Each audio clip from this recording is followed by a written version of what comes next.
కొర్ర కామేశ్వరం. అమ్మ నీ పేరు? కుమారి. వారిద్దరిని మనం ఒక ఇంపార్టెంట్ విషయం అడగాలండి. ఏంటంటే మరి మనం డానియల్ అని పేరు పెట్టాం. మొదటిగా అమ్మాయిని అడుగుదాం.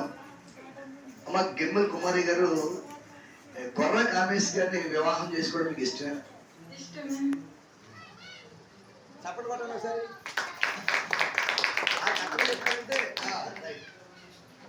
ఇప్పుడు కామేశ్ గారిని కూడా అడుగుదాం.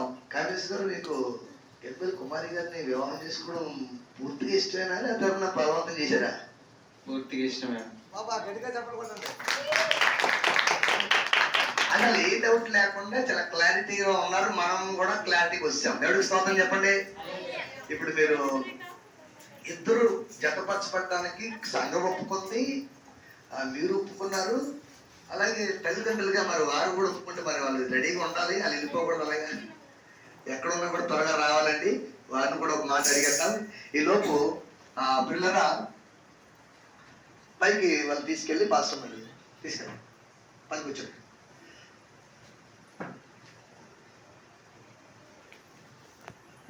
ఎందుకంటే వాళ్ళు సాక్ష్యాలు మనం విన్నాం కనుక కూర్చోండి.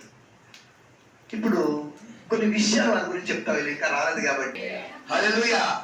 నేను ఈ వివాహాలు చేసేటప్పుడు అందరిలాగా పుస్తకాలు చూసుకొని అవన్నీ చూడగానే నాకు దేవుడి జ్ఞానం పడి త్వరగా సాకట్లు వెళ్ళిపోతాను. ఒక 5 నిమిషాలు జాగ్రత్తగా మీ తలంపులు అటు ఇటు వెళ్ళిపోకుండా జాగ్రత్తగా వినాలని కోరుకుంటున్నాను. ఇందాక చదవబడినటువంటి లేఖన భాగంలో హెబ్రీ పత్రికదారుడు 13:4 చదవబడినటువంటి లేఖన భాగం సంతోషంగా చదివారు. ఏమని? వివాహము కొన్ని విషయాల్లో ఘనమైంది. అవునా? అన్ని అంటే భూ ప్రపంచంలో ఏదైనా ఘనమైన కార్యం ఉంది అంటే డబ్బు కన్నా, బంగారం కన్నా, ఇల్లు కన్నా, ఏమండి వజ్రాలను, వైడూర్యాల కన్నా, సమస్తమైన యావన ఆస్తి కంటే బహు విలువైనది ఏంటంటే వివాహ వ్యవస్థ. గట్టిగా స్తోత్రం చెప్పండి. దేవుడు వారు నేలను నిందించని ఆదాము అవ్వలకు చెప్పినప్పుడు వారు ఏం చేశారు తెలుసా అండి? నిందించకుండా కొంతకాలం అయితే బాధ్యత గోపురాన్ని కట్టేసుకున్నా, ఎక్కడ కలపకుండా ఇక్కడ ఉండిపోతామని చెప్పి సొంత ఆలోచనతో వెళ్ళారు. దేవుడు ఏమన్నాడంటే మీరు ఫలించి విస్తరించండి అన్నాడు. ఏమన్నాడండి?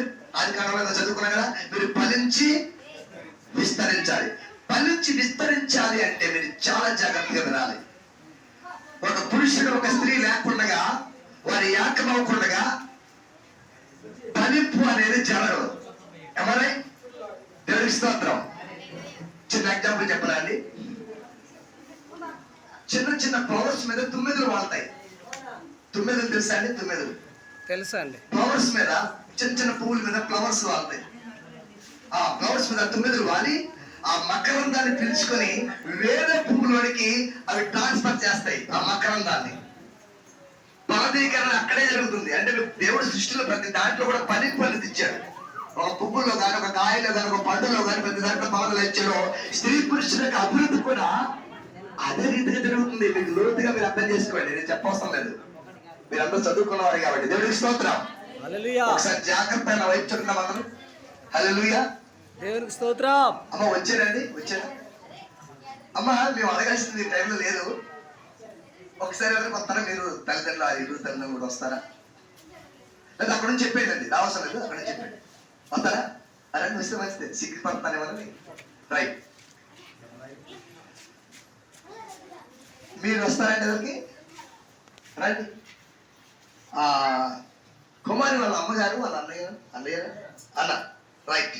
వారు ఇందాక చాలా చక్కగా బయలుదేరి సమయానికి వచ్చారు. వారి తల్లిదండ్రులు వారు వచ్చారు. ఇంకా వారు కూడా ఈ ప్రమాణాలు ఖచ్చితంగా ఉండాలంట. వారు ఒప్పుకున్నారు లేదని తెలియాలి. ఇలా వచ్చారు. అమ్మ మరి కుమారిని కామేశ్ గారికి ఇవ్వడానికి ఇలా వచ్చి మీరు ఎక్కడ తెలియదు. మీ అమ్మాయిని, కుమారి గారిని కామేశ్ కి వివాహం చేయడం మీకు మనస్ఫూర్తిగా ఇష్టమేనా? ఇష్టమే.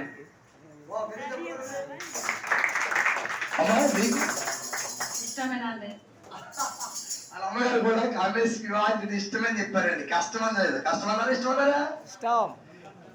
ఇష్టం. కష్టం కాదు.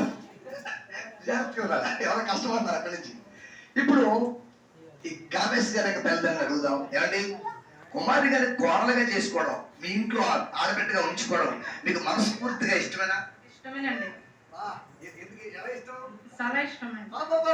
చాలా ఇష్టం. చెప్పడం గట్టిగా మాట్లాడరా. ఇప్పుడు తండ్రి గారు అడుగుదాం. అయ్యా, మరి కుమారి గారిని కోడలుగా చేసుకోవడం, మీ ఇంటి బిడ్డగా చేసుకోవడం మీకు ఇష్టమేనా? ఇష్టమేనండి. ఇష్టమేనండి. లేదండి, ఎక్కువ ఇష్టం. వావ్, ఎంతో ప్రేమిస్తున్నారు. చక్కగా కోడళ్ళ కూతురులాగా వాళ్ళు ప్రేమించారు. గట్టి వాడు అందరూ కోరుతారు. మళ్ళీ కూర్చొని మళ్ళీ పిలుస్తారా? మళ్ళీ పిలుస్తాను. నేను కూర్చోండి. ఎందుకంటే చేతిలో చేసేటప్పుడు మీరు రావాలి. Right, right. ఇప్పుడు నేను చెప్పేది త్వరగా ముగించేస్తాను. 5 కుటుంబ వ్యవస్థను దేవుడు ప్రారంభించిన తర్వాత, ఈ కుటుంబ వ్యవస్థను దేవుడు ఫలభరితంగా ఉండమని చెప్పిన తర్వాత వీళ్ళు ఏం చేశారంటే, ఫలించకుండా ఒక్క చోటగా చేరిన తర్వాత దేవుడు భాషలు అనేవి దారుబారు చేశాడు. దేవుడికి స్తోత్రం చెప్పండి.